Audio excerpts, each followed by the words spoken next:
এই ভিডিওটা যারা প্রবাসী আছেন particularly all expatriates, I request to watch it and also if you can share that would be nice.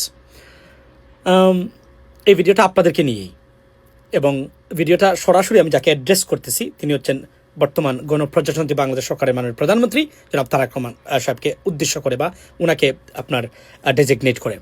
সেটা হলো যে আমি সরকারকে প্রথমেই ধন্যবাদ দিতে চাই ভিডিওর শুরুতেই। সেটা হচ্ছে যে সরকারটি গুরুত্বপূর্ণ এবং যুগান্তকারী একটা আইন পাশ করেছেন সংসদে। সেটা হলো যে মাদক নিয়ন্ত্রণ আইন। আমি এক্স্যাক্টলি না বলে এই আইনটা এভাবেই, মাদক কেনা বেচার সাথে জড়িত যারা, তাদের ডেথ পেনাল্টি বা আপনার সর্বোচ্চ ক্যাপিটাল পানিশমেন্টের মানে অধীনে উনি এনেছেন। এই আইনটার জন্য বিশেষ করে ধন্যবাদ দিই প্রধানমন্ত্রী এবং এই বর্তমান সরকারকে, কেননা এটা well planted against Bangladesh by our neighbouring country, neighbour like India. Clearly বলে দিই, কেননা এটা একটা প্ল্যান তারা ইনহেরিটেড করেছেন বা এটাকে তারা ইম্পোর্ট করেছেন অন্য জায়গাতে। মানে মাদক দিয়ে শিক্ষাকে ধ্বংস করে, স্বাস্থ্যকে ধ্বংস করে, সংস্কৃতিকে ধ্বংস করে দিয়ে একটা দেশকে কবজা করার যে গভীর মানে পরিকল্পনা বা নীলনকশা বা ষড়যন্ত্র বা কনস্পিরেসি ছিল, তার কিন্তু that was the part and parcel of the process, right, or project. মাদক দিয়ে নতুন প্রজন্মকে ধ্বংস করে দেশটাকে ফ্যাসিস্টের মাধ্যমে বা তার দাস বা দাসী দিয়ে পরিচালিত করে দেশটাকে কন্ট্রোল করা, এটা তাদের প্ল্যান ছিল। মানে যুগের পর যুগ চলছে এবং এটা এভাবেই চলেছিল। এবং এটা যে বুঝেছেন সরকার, আমরা এটা নিয়ে কথা বলেছি অনেকেই, বিএনপির অনেকেই কথা বলেছেন অনেক দিন থেকে, বাট সরকার যে তড়িৎ গতিতে কোনো কারো কথা না শুনেই এটা পাশ করেছেন, সরকারকে আন্তরিক ধন্যবাদ। এর সাথে সরকারকে আরও 2টা আইন, গুরুত্বপূর্ণ আইন যেটা বাংলাদেশের অস্তিত্বের সাথে জড়িত, অর্থনৈতিক প্রবৃদ্ধির সাথে জড়িত, সেটা করা অনুরোধ জানাচ্ছে। নাম্বার 1, সেকেন্ডটা হলো যে প্রবাসী সুরক্ষা আইন অথবা প্রবাসী হয়রানি বন্ধের আইন। এইটার একটা নাম দেওয়া যেতে পারে, আর সুন্দর নাম আমাদের কাছে আছে, সরকার চাইলে এটা দিতে পারেন। সেটা কি, আপনারা জানেন এই দেশের আমরা হিসাব নিকাশ করে দেখেছি, আমরা we been fighting for our expecteds right. আমরা জানেন নানান ধরনের দুর্নীতি, হয়রানি, সিন্ডিকেট বাণিজ্য চলছে এখানে। মাননীয় প্রবাসী কল্যাণ মন্ত্রী যে আসছিলেন, আমি ইন্টারভিউ নিয়েছিলাম, আমি উনাকে সেই কথাটাই আমি বলেছি। উনি সেটা অবগত আছেন, সিলেটের মানুষ, প্রবাসী মানুষ বলতে গেলে, প্রবাসী না হলেও প্রবাসী উনি। সো সেটা হচ্ছে যে এই যে আমাদের দেশের মানে সব হিসাব নিকাশ বাদ দিলে বাংলাদেশের অর্থনীতির টেকে আছে প্রবাসীদের পাঠানো টাকার জন্য, টাকা দিয়ে গার্মেন্টসের মালিকরা যখন সব ধরনের দুর্নীতি, লুটপাট, টাকা পাচার সব কাজে জড়িত, তারা জানে তার চেয়ে বেশি, প্রায় সমমান কিছু বাদ দিলে তারা এগুলো খরচ করে। তারা যদি $42 বিলিয়ন আনে, তারা প্রায় $38 বিলিয়ন তারা খরচ করে। আর টাকা পাচার দুর্নীতি তো এখানে আছে। সবচেয়ে পিওর খাত, যা একটা পয়সা লাগে না আমাদের মানে এইগুলো আনতে, সেটা হচ্ছে প্রবাসী খাত। এবং এই রেমিটেন্স টোটালি প্রবাসীদের পাঠানো। এখানে গার্মেন্টস বা সেক্টরের কোনো টাকা পয়সা এখানে নাই। এবং এরা অনেকে এটা ভুল করেন যে রেমিটেন্স মনে হয় গার্মেন্টসের টাকা এখানে যুক্ত করা হয় না। রেমিটেন্স পিওর প্রবাসীদের পাঠানো টাকা। এই প্রবাসীদের হয়রানি, এই যে তাদেরকে মানে পাঠানো দেশে একটা বলে আর একটা কাজের জন্য পাঠানো, আমরা এটা বন্ধের জন্য সরকারকে একটা কঠোর আইন আনার আহ্বান জানাচ্ছি এবং মাননীয় প্রধানমন্ত্রী অনতিবিলম্বে এটা আনার অনুরোধ জানাচ্ছি আপনাকে। সেটা হচ্ছে যে যেভাবে ঠিক ইন্ডিয়ানরা যেভাবে করে থাকে, অথবা ইভেন নেপালের মানুষও, আপনি যে কন্ডিশন দিয়ে বিদেশে যাবেন সেই কন্ডিশন তাকে রাখবে। যদি বলে আপনি বিষ খাওয়ার জন্য বিদেশে যাচ্ছেন, আমি একটা উদাহরণ দিচ্ছি, আপনাকে বিষ খাওয়ার জন্যই আপনাকে দেওয়া হবে। এইভাবে যেন যে ডিউটি সেই ডিউটি, যে জায়গাতে হবে সেই জায়গাতে হবে, বেতন যা আছে তাই হবে, ছুটি যা আসে তাই হবে, ইন্স্যুরেন্স যা পাবে বলা সেগুলো যদি এটা নিশ্চিত করতে পারি। রেমিটেন্স আমাদের যা আছে $1.5 বিলিয়ন থেকে $2 বিলিয়ন পর্যন্ত এক্সট্রা।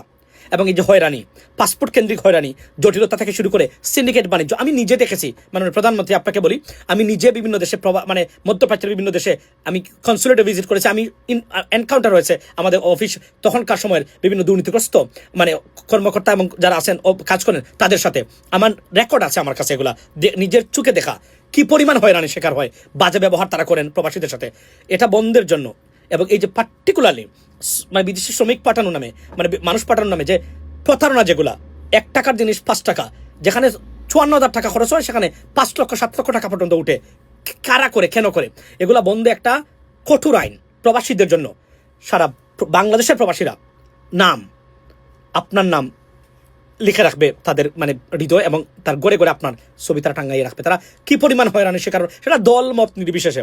আমি একটা কঠোর আইন, যদি মনে হয় আমাদের কোনো ধরনের পরামর্শ লাগে আপনারা নেবেন, অথবা যারা এই সংশ্লিষ্ট খাতে আছেন, যারা জানেন, তাদেরকে জিজ্ঞেস করে, এবং আপনি নিজেও একজন প্রবাসী ছিলেন, একটা কঠোর আইন এই প্রবাস মানে বিদেশে প্রবাসী শ্রমিক পাঠানো বা প্রবাসীদেরকে পাঠানো, এটা শুরু হয়েছিল বিএনপি সরকারের আমল থেকে, মানে শহীদ প্রেসিডেন্ট জিয়াউর রহমান সাহেবের আমল থেকে। আমি মনে করি, এবং প্রবাসীদেরকে যদি ঠিক মতো ঠিক মতো যদি মানে প্রোটেকশনের আওতায় আনা হয়, রেমিটেন্স রীতিমতো ভরপুর থাকবে বাংলাদেশ ব্যাংক, এটা আমি বলে দিতে পারি।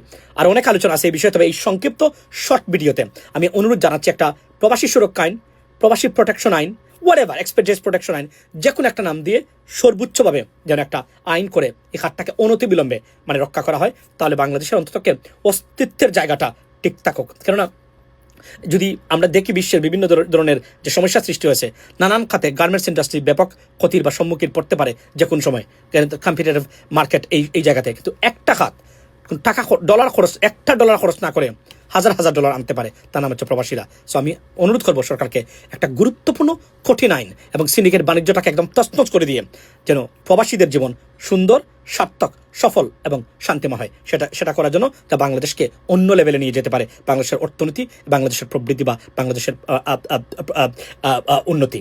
That's what it is. আসসালামু আলাইকুম। আসতে হয়, সেখানে এটা ক্যাবিনেটে আলাপ আলোচনা হবে, বিভিন্ন জায়গায় আলোচনার মাধ্যমে একটা সিদ্ধান্তে উপনীত হবে।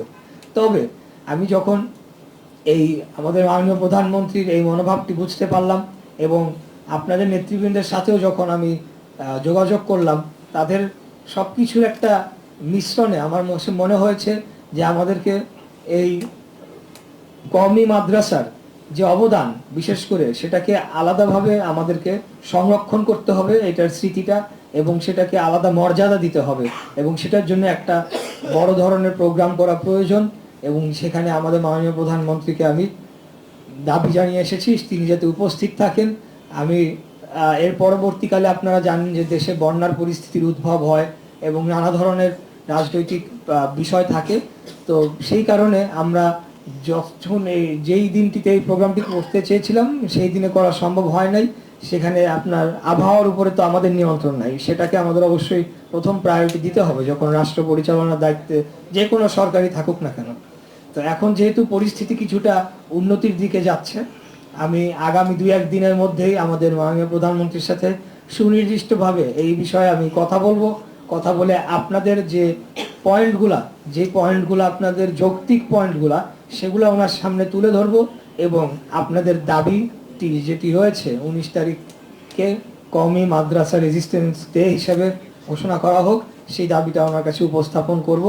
এবং আমরা একটা সম্ভাব্য তারিখ নিয়ে আলোচনা করেছি। আজকে আমাদের মুক্তিযুদ্ধ বিষয়ক মন্ত্রণালয় সংক্রান্ত একটা মিটিং হয়েছে। আমরা অগাস্টের 2 তারিখ একটা সম্ভাব্য তারিখ ধরে আমরা পরিকল্পনা করছি।